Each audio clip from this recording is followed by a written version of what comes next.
it's like two separate worlds, very much so. But most people would know the first thing I want to do is like, well, what would I see? It's like, well, it depends on if you were blinking when I was on camera. No, I can't help but again, as I got older, it's like, wow, I experienced that as a young white man.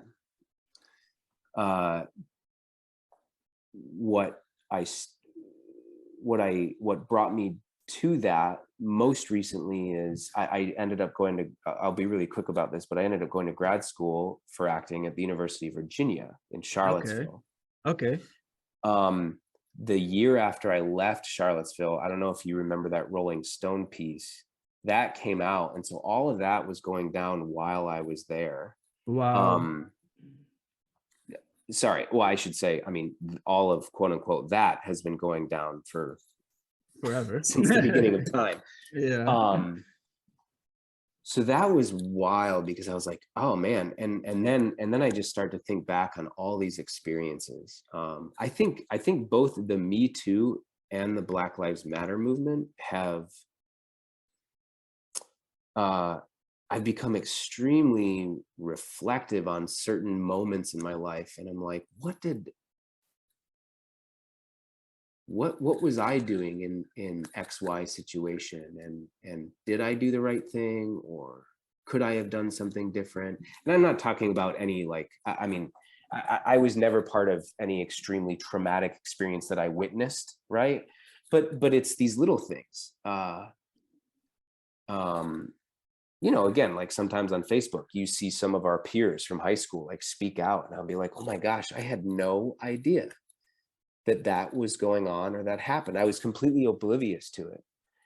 And at first I get really angry because I'm like, wow, how could I be oblivious to it? And in the moment, in my skin, in that time, like it was what it was. And so I do that. I constantly think back of like, did I do the right thing? Like, was there a moment that I could have done more? Yeah. So I'm kind of getting off topic here, but it's because I can't help but nowadays think about my experiences both at UVA and at Michigan. And again, I said before, and it's still true, like even grad school, every educational experience I've ever had has been amazing. Mm-hmm. Mm-hmm. And a lot of that has to do with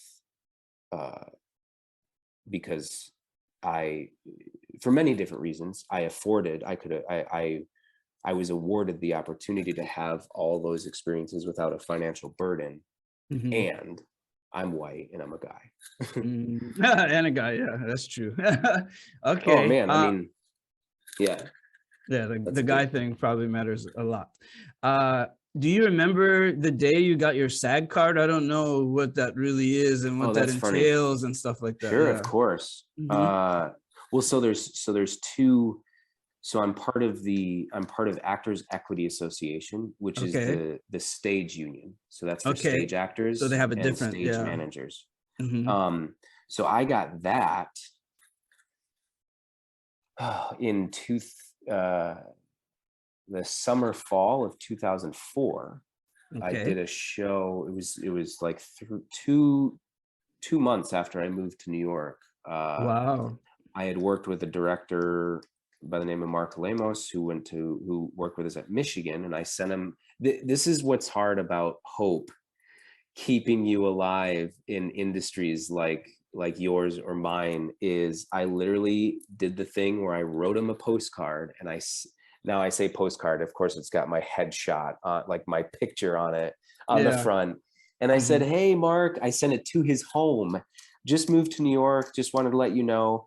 And he literally forgot to cast this small part in a play called, oh my gosh, it's based on or it's the original play of Hello, Dolly. But anyway, I did it at the Ford's Theater in DC. Wow. And yeah. So I performed in the theater where Lincoln was shot. Assassinated. Which was wild. Yeah. That's crazy. So I got my card then. Mm-hmm. And then for SAG, I actually originally, which is the Screen Actors Guild, which is Right. for, it used to be for film only, because there's Okay. another union called AFTRA, Okay. which was basically just for television and radio artists. And Okay. very long story. They eventually merged. So I Mm. initially got my AFTRA card after doing my second. I had a little, it's called an under 5 because it's you have under 5 lines. They don't really call it that anymore. So I had this, I got this little bit part on a soap opera, and then basically you're forced to join. The union is like, you either have to join or you can't audition for stuff anymore. So I'm like, okay, I'll join. And in hindsight, that was too bad. It was way too early, but for me to join a television union. But nonetheless, it's gotten me, it's helped me out now at this point in my career. So now I'm part of Actors Equity for stage, and I'm part of what's called SAG-AFTRA for film and television. What a, so a while for both. Yeah, it's been a while then. I'm surprised 2004 is like, when did you graduate? You graduated in 2004. 04. Yeah, yeah, man, almost, wow. 18 years. Yeah, I've been at it for almost 20 years. That's what really blew me away, because it's like, wow, with this guy, I better do some research. And I looked at your IMDb page. It's like, you really worked hard, and then it went back. It's like, oh, there's that discipline again. Because I mean, I'm not an actor, but I just know how hard it is because of the business side of things. And when you start to get a resume like that, because like, I'm proud of my resume. I'm sure you're probably proud of yours too. It's like, it's hard.